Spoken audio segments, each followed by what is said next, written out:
You're listening to Truly Unruly with Marcus and Jessica Trufant. We're doing episode 3 now. It's Truly Unruly. Hey. I'm Kel. Hey.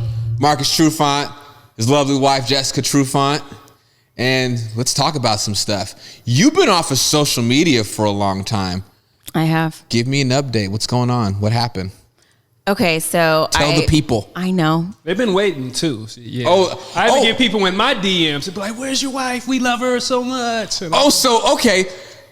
Which, The world wants an explanation. Oh gosh, not the world. But Instagram stories definitely wants an explanation because I was pretty heavy. So I'm heavy on my Instagram stories. So I'm going to back it all the way up because I was a blogger for 3 years, right? And Fab Five Mom, shout out. well, that's where Fab Five Mom came from. Right, yeah. And that was cool, kind of. And that's a whole nother podcast. That's a whole nother podcast, talk about blogging. So what happened was a year and a half ago, drum roll, because I haven't told very many people, but I went back to school. Woo. Oh, that's Congratulations. awesome. I went back to Black school. woman doing her thing. I know. All right. One of those kids that hated school and, graduated barely at 17. And then I was like, I'm not going to school. And then I decided to go to school, community college. Shout out to Highline Community College. Anyways, went to community college and then stuff happened. Life happened. Yeah. A couple things happened. Met Marcus, started having babies, tried to go back again. Couldn't quite do it while I'm pregnant and birthing all these kids. And so about a year and a half ago, I woke up and I said, I think today is a good day to go back to school. So I went back. And so that's kind of why I stopped blogging, because school took all my time. Gotcha. You can't have 5 kids and be a blogger and be in school. You can, but it would be jacked up, definitely. So I've been in school. My daughter, we went to DC, New York, Virginia. We went to Disneyland, several trips, and the entire time I've been in school, sitting on the bus, doing homework, doing all. It's been insane. So now I'm still in school. I'm actually still in school, and I'm a full-time student, and I'm a homeschool mom. Teacher. I homeschool A homeschool teacher. I homeschool my kids. Oh. And not like everybody's like, oh yeah, I'm hating this online. No. I literally spent about a month and a half coming up with a curriculum, and I teach 5th and 6th grade for my kids. So I am a full-time student, and I am a homeschool teacher.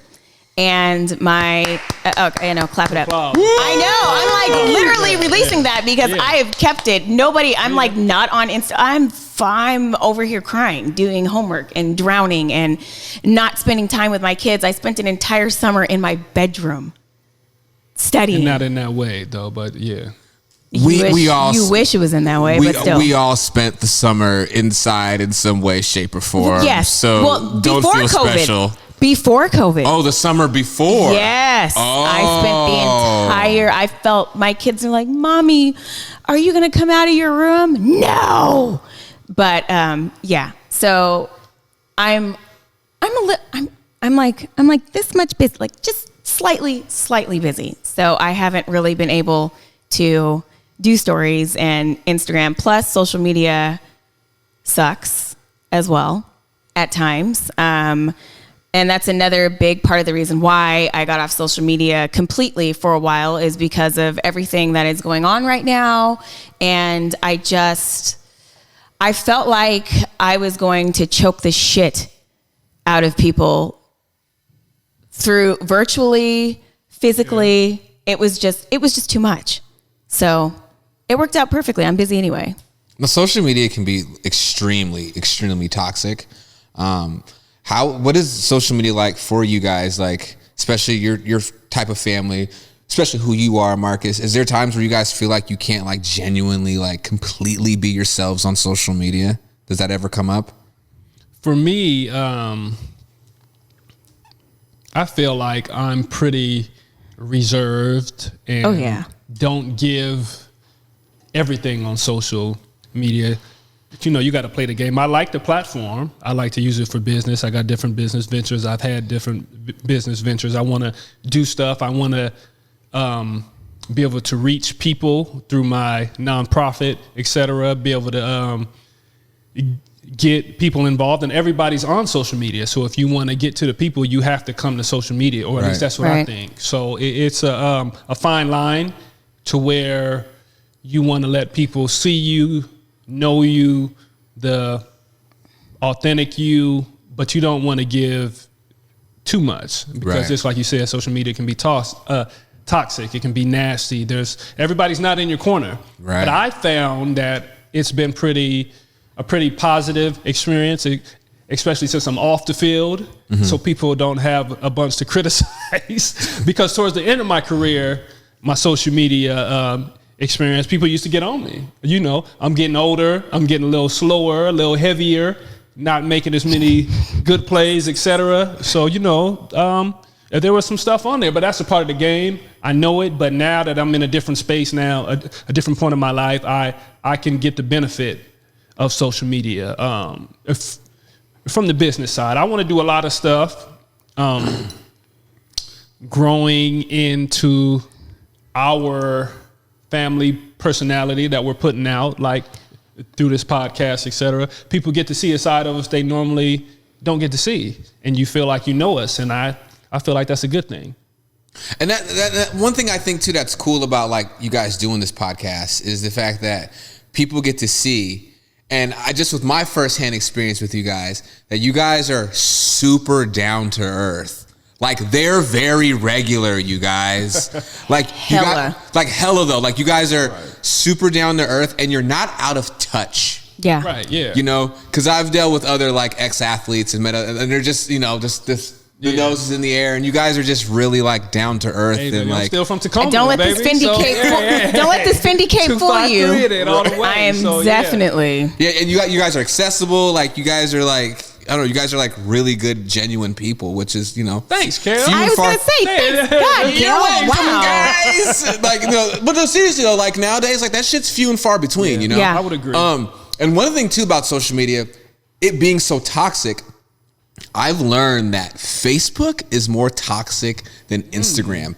Facebook is mean. Absolutely agree. Because Facebook is an older demographic. Yep. So it's it is like the meanest people, and if some of you fall into this demographic, I'm not talking about you, so please don't take this personal. But well, if you take it personal, you might be guilty. Right, but like those people that are like 45, like 55, maybe touching 60, that like, they put their real feelings out there. Yeah, and they'd be like, you're stupid. Like, all gas, no brakes. Yeah, all gas. And like, you find a lot of that on Facebook. I just stay off Facebook. Like, my Facebook is completely dormant because everyone is just effing mean, Yeah. Instagram, it's a little better, but the problem with Instagram is that there's too many people on there putting on a facade. Right. Because they're putting out only what they want you to see. It's like when I was blogging, there's all these bloggers and they're like, yeah, every day is like sunshine and fucking rainbows. It's like, yay. It's a lot of the time, it's a lie. Yeah. It's a lie. It's a facade. It's not genuine.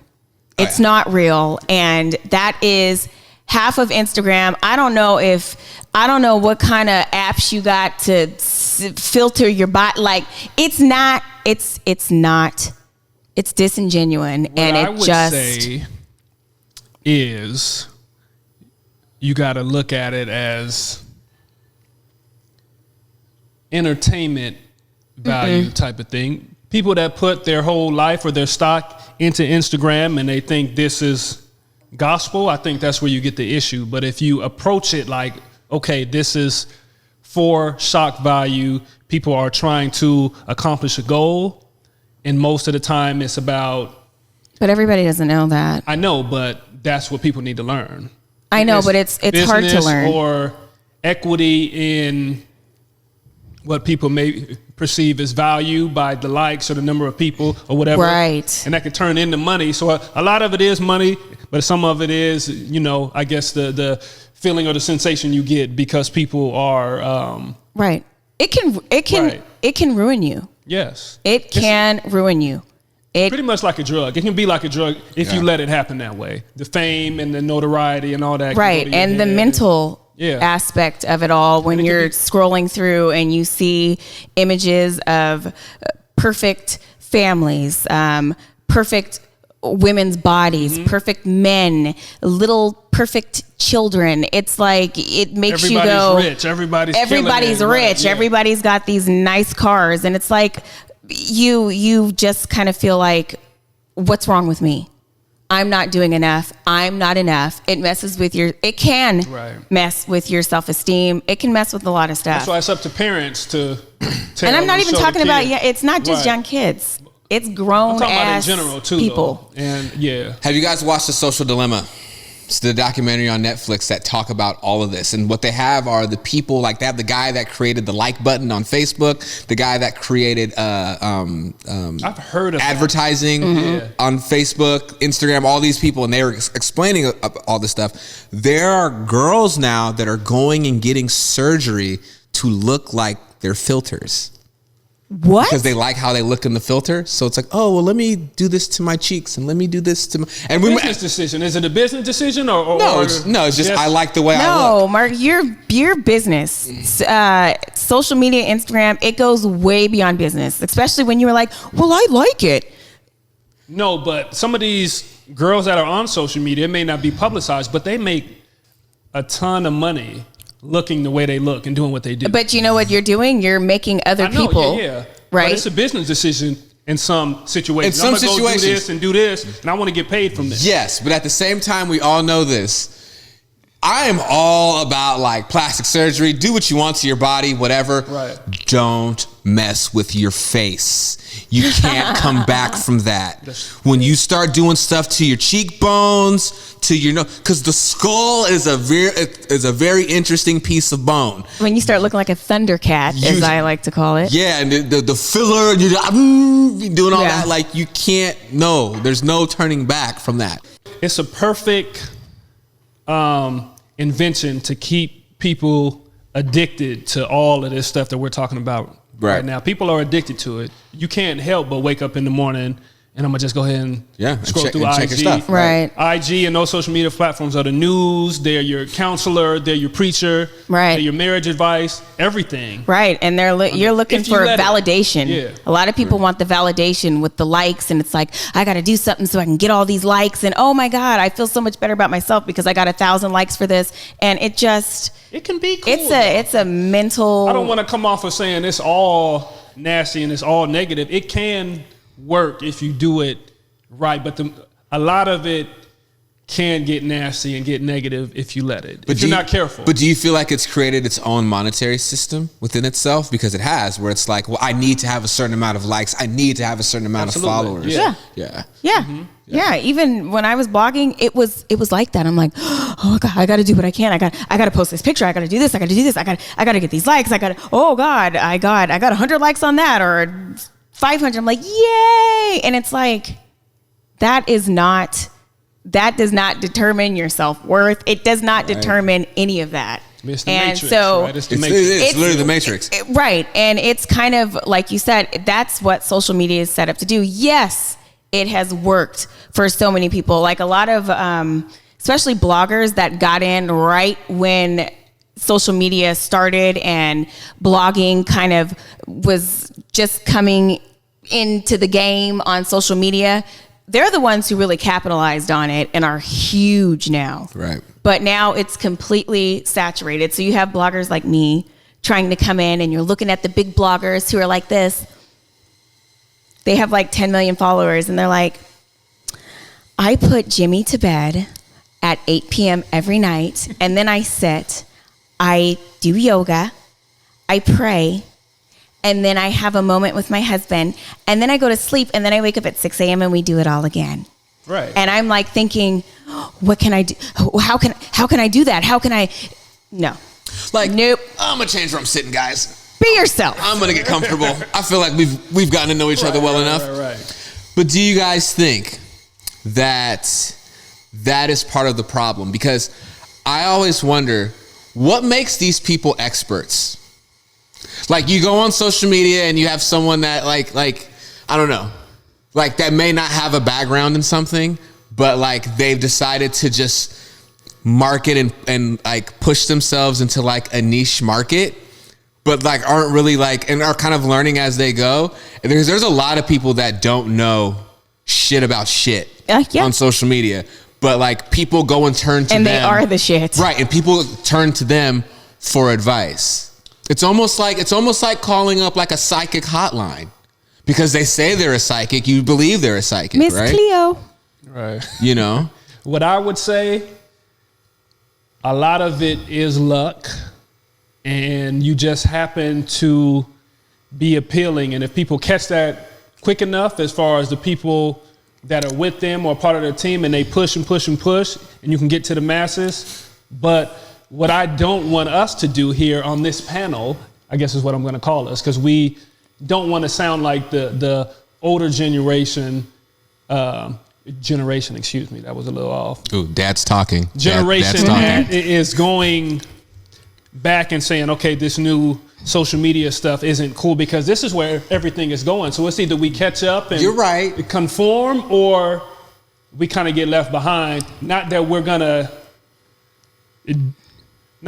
dig our claws into it and make this real life, but this is where everything's going. Everybody is on social media. It's really no way to avoid it. So we have to, or at least this is what I do. You pick and choose what you can get from it, and you go from there. It doesn't have to be gospel. It doesn't have to be your life, but it's where business is being done.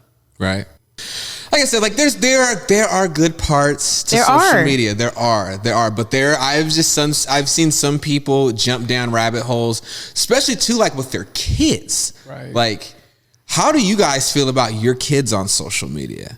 Like, are you guys okay with that? Like, is there an age, like, okay, 14, you can have an Instagram, or if you have one, we're logging into it and we're managing and we're making sure, or it's private and there's no like, you guys are looking at, you guys are looking at me a little funny here. Well, our kids don't have Instagram. They have, which is smart. I don't know why, but they don't have it. They have Snapchat, and we trust our kids. Yeah.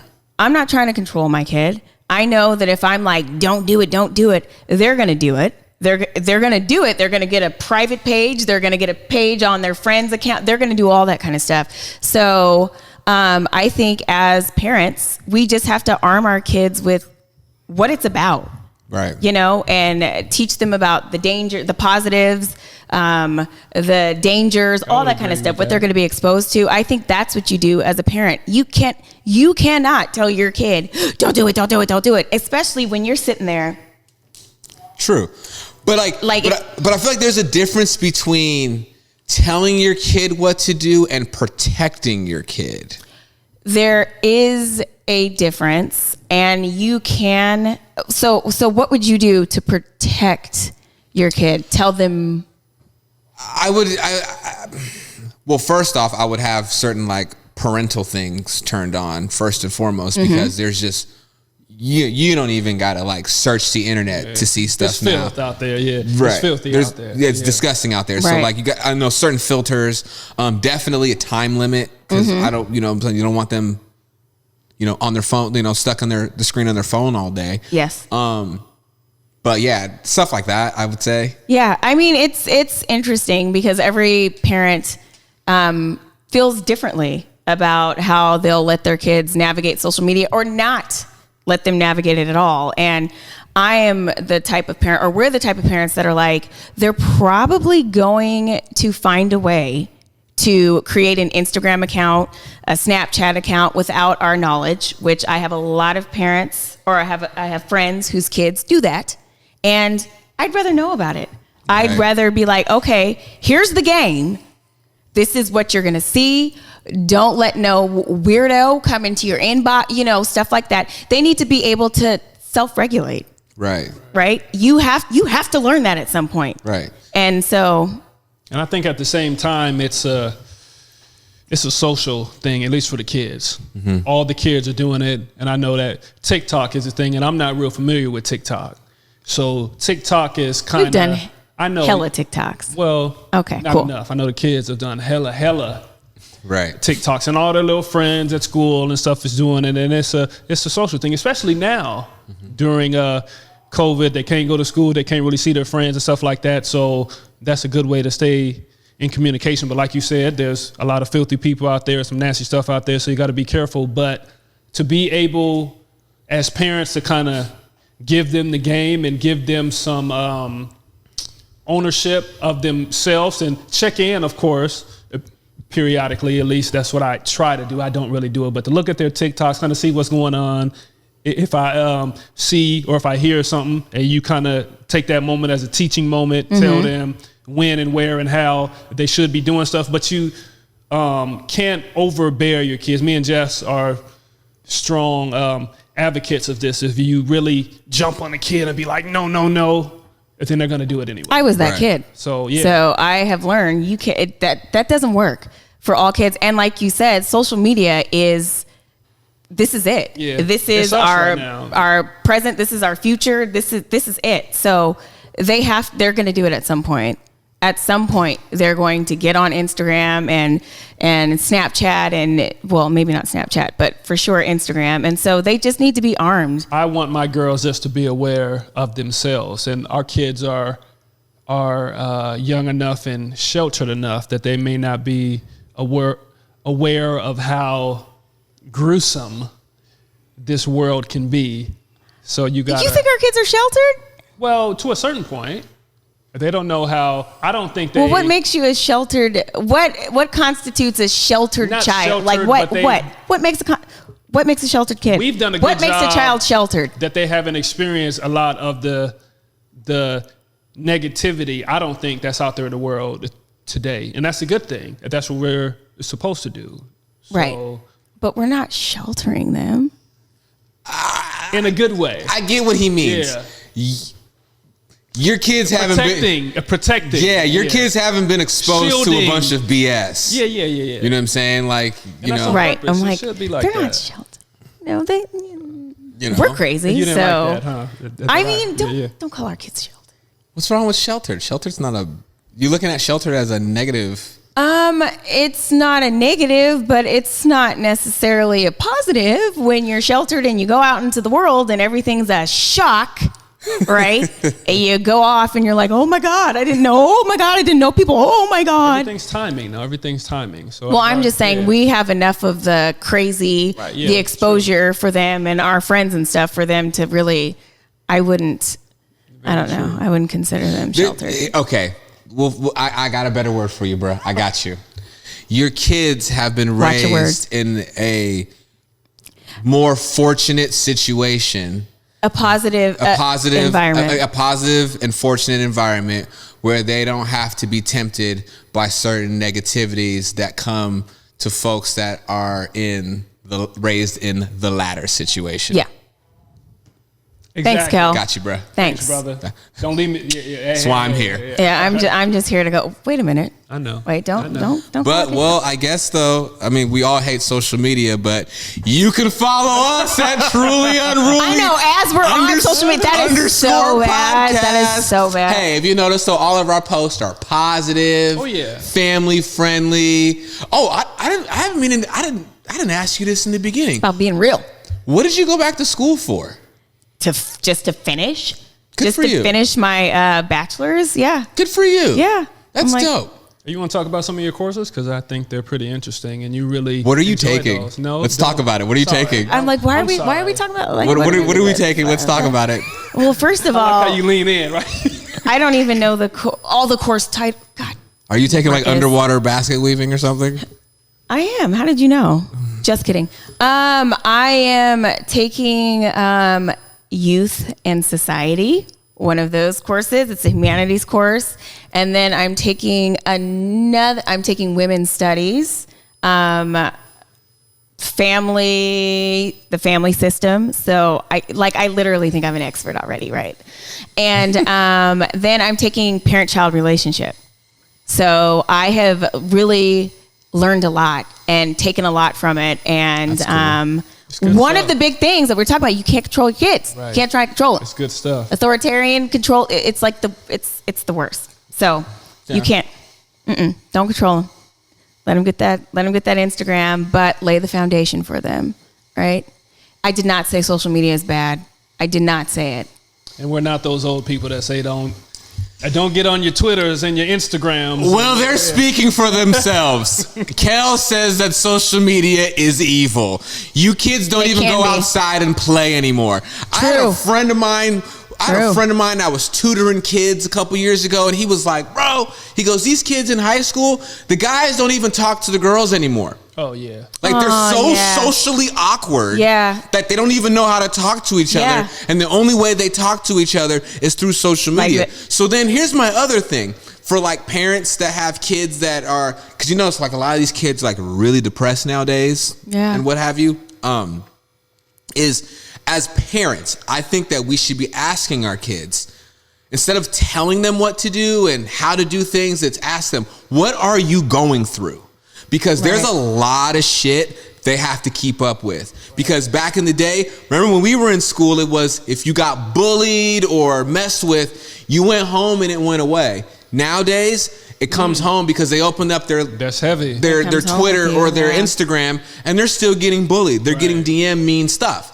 So as parents, especially in this like new time, you know, you gotta be asking your kid, like, what are you going through? Like, what are you dealing with? You do, because they're just trying. Especially like being 18. That's a tough time. So as a parent, instead of trying to control and like, you know, expect them to be this type of way and this type of person, like you said, listen to them, ask what they're going through, and support them. Right. Support them through all situations. Right. All situations. Yeah. Support them. This is really serious. But in a good way. This is hella serious. I feel like this is like the most serious episode. I'm like, oh my God. But a lot of parents are going through this. A lot of people are going through this, especially right now, kids not being at school. So the social part of it is leaving anyway with the social media and everything you just talked about. But kids not being there with their friends, etc. It's exactly where we at right now. So, yeah. All right, well, that was deep, and I'm going to finish my Ciroc. Episode 3 is truly unruly in the bank, y'all. That was good, you guys. Yeah. I like it. That was good. Follow us on IG. Do it. Social media. On social media. Do it. Listen. Truly Unruly _podcast. You can watch us on YouTube on this handsome fellow's YouTube channel, Marcus Trufant. Yeah, get the waves. I know. 360? Oh. No, you don't have 360s. Did you squint like a light-skinned dude in the camera just now? You just squinted like a light-skinned dude. I call it the high school eyes. The high school eyes, yeah. For every picture. Just like this shit. Yeah, you know, like. Yeah. And of course, listen to it. Stop rubbing. He rubs his hands. He Birdman's all the time. You were right about the Birdman. I'm not kidding. Thing. It's like a friction. I got dry skin too. So. Oh, you should hear him barefoot walking on the floor. It's like sandpaper. Easy. Yeah. What are you doing? Yeah. Well, while they're debating his feet, we're on Podcast One and Apple Podcasts. Truly Unruly. Till next time.